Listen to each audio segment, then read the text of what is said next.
Secretaria de Saúde Indígena. E aí se criou em torno disso uma grande expectativa, falando, bom, agora vai sair, agora as coisas vão melhorar.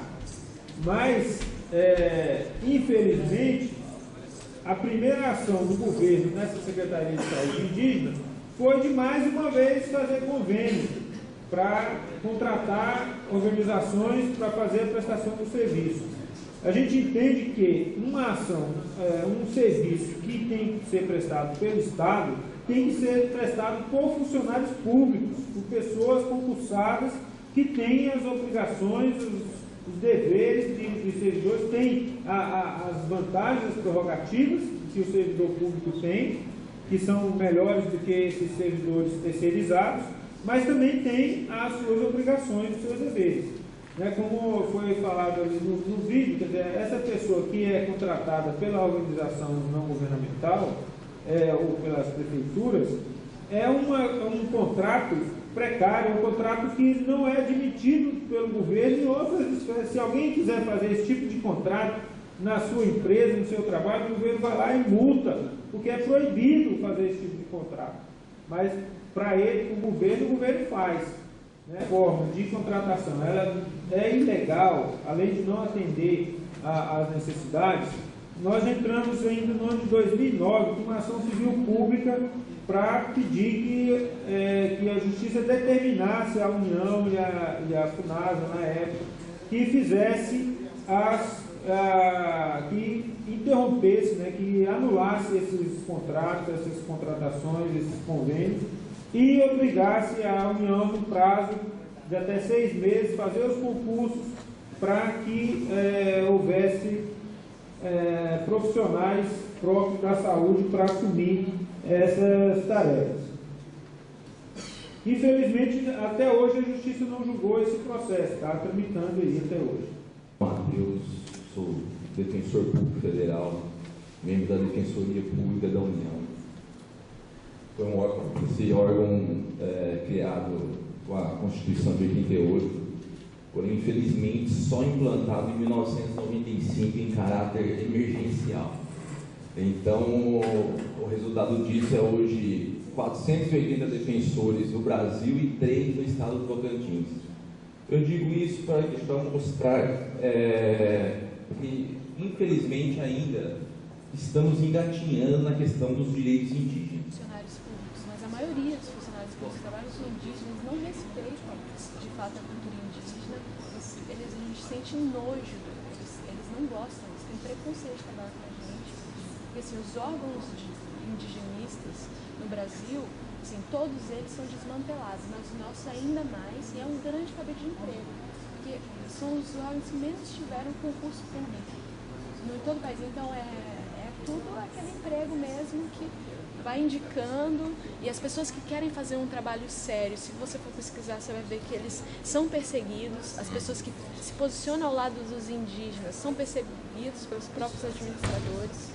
Então, assim, a gente está sendo violado em todos os sentidos. Aqui mesmo, você viu, a própria presidente não veio, não falou nada, entende? Não teve a consideração de dizer que, entende, que aconteceu alguma coisa, de vir aqui. Então a gente vê, sofre todo dia esse tipo de preconceito.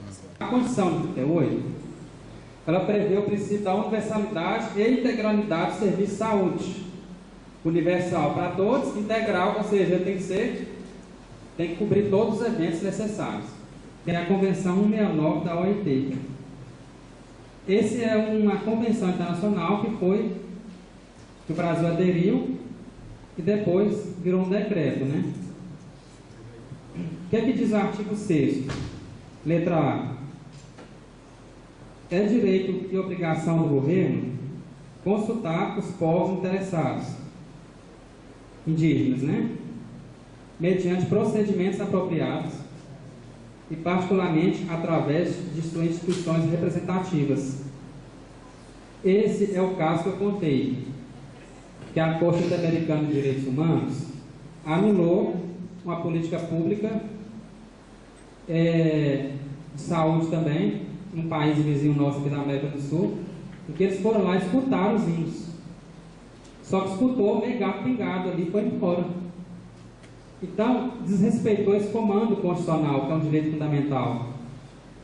Porque fala, através das suas instituições representativas.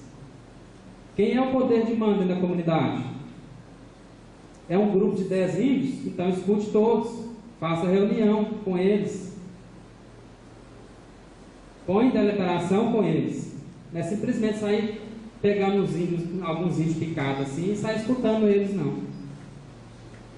E também um consentimento prévio e informado, ou seja, informado sobre os riscos, quais os objetivos. Então tem que ver a participação e a cooperação direta com o índio. Nesse caso, o índio tem que participar da política pública, não só dando opinião, mas ter um índio lá dentro, falando o que é para fazer também, votando. Esse princípio é parecido com aquele orçamento participativo, eu falar. Em Belo Horizonte tem muito. Bom, minha pergunta, obrigada pela explanação, seria mais do seguinte: nós indígenas que estamos no movimento, a gente sabe muito ao 69, ao OIT, até o indígena que não tem estudos nenhum de direito sabe isso de cor, né? Porque a gente vai muito, luta pelos nossos direitos, a gente está se movimentando sobre isso. Mas o que a gente vê é o extremo desrespeito a essas leis da qual o Brasil e os tratados da qual o Brasil é signatário. E a gente fica de mãos e pés atados porque a gente vai e inclusive denuncia essas práticas, procura os órgãos e as instâncias que deveriam nos assistir e nada acontece, né? Na verdade, não acontece a consulta livre, prévia, informada, e eles dão a desculpa, por isso que você está perguntando, foi regulamentado? Porque eles dão a desculpa, mas não foi regulamentado como deve ser essa consulta. Aí eles falam, não foi regulamentado, então a gente fez do jeito que deveria dar, de fazer. Então, assim, é uma desculpa, na verdade, também fala usando de boa fé, ou seja, eles não estão usando de boa fé, eles usam de má fé para conosco. Todos esses movimentos que hoje, por exemplo, a reestruturação da FUNAI, aqui temos o coordenador da FUNAI aqui, estava mais tarde representante da CESAI, que mudou da FUNASA para a CESAI, e, assim, tudo isso foi por conta do movimento indígena. Os conselhos foram criados também por um pedido de ser uma gestão compartilhada, de nós não sermos meros coadjuvantes, ouvintes, mas que a gente pudesse sim, porque nós sabemos da nossa realidade, então nós temos que ter essa gestão compartilhada. Por exemplo, é uma vergonha o presidente do comitê, que foi instituído da reestruturação da FUNAI, é uma vergonha o presidente do comitê, que é uma instância fiscalizadora, consultiva e representativa do povo, ser presidido pelo próprio coordenador da FUNAI. Ou a CNPI, né, ser presidido pelo próprio presidente da FUNAI. Então isso significa que eles estão nos ludibriando, né? Na verdade a gente não tem essa representação. Quando a gente luta para transformar, quando a gente luta pelos nossos direitos, eles sempre têm uma forma de nos engabelar. A presidente da FUNAI, por exemplo, que eu acho um desrespeito, eu quero deixar aqui registrado o desrespeito que ela fez para conosco. Vieram 9 indígenas da Ilha do Bananal para estarem aqui. Não é fácil sair de lá sem recursos mínimos para estar numa capital. Se mobilizaram não só da Ilha do Bananal, mas escrevem aqui vários representantes indígenas para estar ouvindo a presidente da FUNAI, que não teve a coragem de pelo menos dizer por que não veio ou que não viria e se desculpar ou mandar algum representante. Então isso é uma vergonha que acontece corriqueiramente para quem acompanha o movimento indígena. Eles simplesmente não aparecem e assim, como se isso fosse uma coisa mais natural do mundo, sendo que muitas pessoas do interior, muitos indígenas, de manhã tinha mais de 180 indígenas aqui saídos do interior, saíram das suas aldeias em busca dos seus direitos, para buscar esclarecimento, e eles não tiveram consideração nem para com os indígenas, nem para com essa instituição de ensino, nem para com os estudantes, nem com todos nós que estamos aqui e que gostaríamos de estar ouvindo. Então, hoje, no caso brasileiro, um claro quadro de violação de direitos humanos. Né? A OIT 169, que o senhor acabou de citar, ela é constantemente violada no Brasil, particularmente nos últimos anos. Se o senhor for pegar o impacto do PAC na vivência da OIT 169 no Brasil, é assustador. Nós simplesmente pegamos a OIT 169 e rasgamos.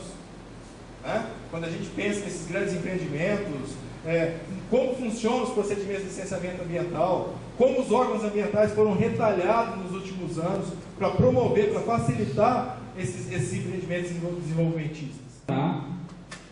Na Corte Interamericana de Direitos Humanos. Se vocês entrarem na internet lá, tem lá. Aí joga lá no Google, né? Vai lá, Corte Interamericana de Direitos Humanos. Então, é uma corte internacional de direitos humanos que o Brasil aderiu e é obrigado a seguir. Então, essa corte pode dar a última palavra, vamos dizer assim, até questionar até a decisão da STF, se vocês assim entenderem, né? Nessa Corte Interamericana de Direitos Humanos. Que ela está até acima assim, do STF.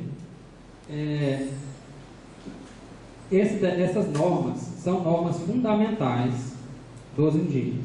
Estão na Declaração Universal dos Direitos Indígenas. É uma declaração que não precisa de norma para ser efetivada. Por quê? Eu vou ler aqui o artigo 5º da Constituição Federal.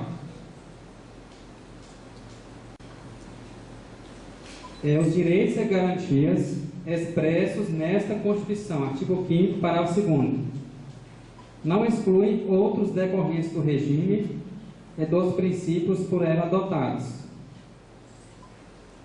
Então, os tratados internacionais estão aqui. Artigo 5º, parágrafo 1º da Constituição Federal. As normas definidoras de direitos e garantias fundamentais têm aplicação imediata. Não precisa de norma regulamentando. É um direito fundamental do índio, é o direito humano do índio, que está no decreto OIT 169. Essa norma é a norma de direito fundamental. Ela tem status maior do que uma lei ordinária. Eu esqueci de falar isso. Ela vale mais do que a lei 8.080. Essa norma, esse decreto seus, que regulamenta, né, a questão indígena, ele é supralegal. E tem aplicação imediata, não precisa de norma para regulamentar. Se você não buscar seu direito, ninguém vai te dar seu direito. Então começa por aí. O juiz, se não for provocado, ele não julga. Então você tem que procurar esse juiz federal, entrar com a ação. O direito, muitas vezes ele vai atrás e o que ele ganha com isso, que ele está falando de marcado. Ele ganha perseguição. Entende? Muitos dos gestores começam a perseguir ele, e não só, e as pessoas que entram, querem fazer alguma coisa, eles não querem atender mais, eles perseguem, então...